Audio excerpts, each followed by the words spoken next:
Today on Styrene Haven Models, we're going to do a unboxing and kit review of the Star Wars Mandalorian Razor Crest by AMT in 1/72 scale.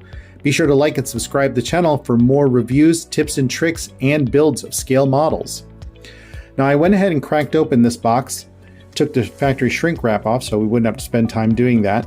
But before we get into the kit, it has some attractive box art, has an actual picture of the model in flight and in landing mode, decal sheet.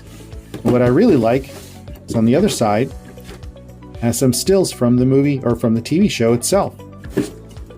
Now on the back, what I really like what they did here is that they actually pictured the model itself instead of pictures from the movie. So you get to see what the model is going to look like when it's completed. And they both have it in landed mode with all the hatches open, in flight mode, and they've even made a note that you can light it. Even though there is no lighting kit in this, I am guessing that later on they're either going to come out with a lighting kit or they're going to offer it as a special limited edition kit run that will come with the lighting kit already in the box. Of course, we got Grogu and Mando themselves right here, and then it shows some extra detail as well. And then when we get into the box, they even have stuff printed on the sides. So gives you some nice reference as to, there's a little bit of a paint guide right there. So it gives you some nice reference points. I'm guessing the idea here is that you could build this without having to use any reference from movie stills or anything from the TV show. Now when we get into the bottom hull here, you can see recessed panel lines throughout. Of course, I don't know if this is accurate to the studio scale model or if this was all computer rendition and CGI, but it looks pretty convincing. The one thing is there is no detail in the lower hull, so for you scratch builders out there, there's lots of possibilities under here as well. Now, as I mentioned, the stand has the ability to run wires through the tube itself so that you can light it. So you can put it in flight mode. Then getting into the next sprue here, it looks like we got the top of the ship. I'm liking all the detail there. Classic AMT, little heavy I think on the recessed panel lines, but that's okay. It's a science fiction spacecraft, so it doesn't have to be perfect. Next sprue looks to be landing gear, or maybe the hatches, doors, and then some extra detail possibly on the top or bottom of the ship. Again, good amount of detail for a convincing Razor Crest, especially this piece here. You've got lots of deep recesses with all sorts of greeblies throughout. Then getting into some of the smaller sprues, looks like just extra detail on the landing doors and hatches.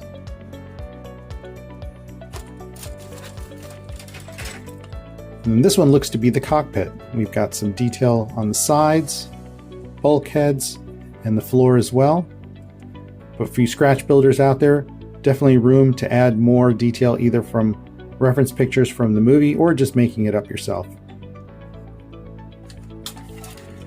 And when we get into the exhaust and intakes of the engine, you can see that they've hollowed out the intake here, or the exhaust, so that when you put the plastic piece behind it and light it, it's going to have a nice glow. You've got the turkey feathers here on the exhaust, and then there's the intake with the fan detail. So very reminiscent of a jet engine on a modern jet aircraft. Then we get into the laser cannons and some extra detail throughout as well. They are two-piece, so they're not slide molded. You will have to do a little bit of sanding to clean up those seams. And then each engine comes in 4 pieces, so I'm hoping that when assembled, you're not going to have to deal with any seam lines. Maybe that those seams will follow a natural panel line. But the detail on these engines is really nice. Looks like you could even hollow out some of these intakes here to make it more convincing.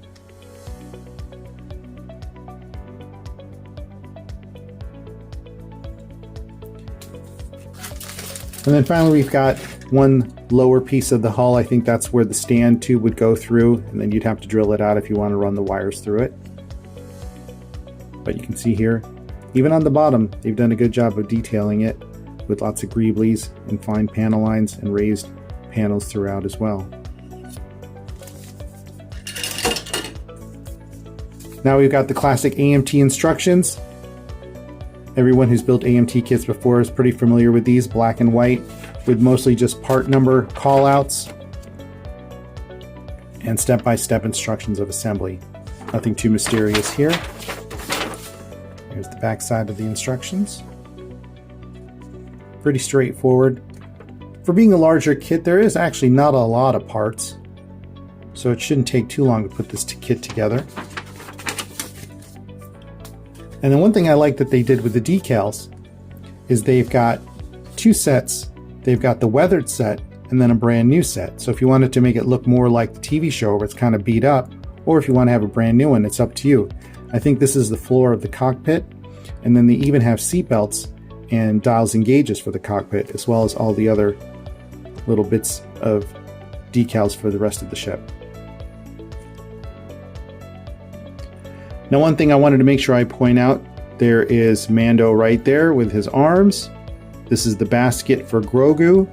And this tiny little blob of plastic right here is Grogu. So should make for some interesting painting in 1/72nd scale. And the last sprue are the clear parts. You can see here, nice, crisp, and clear. Right here are the parts I was talking about that you would put behind the engines, and then you could light those to show a nice engine glow, especially if you're going to put it in in-flight mode.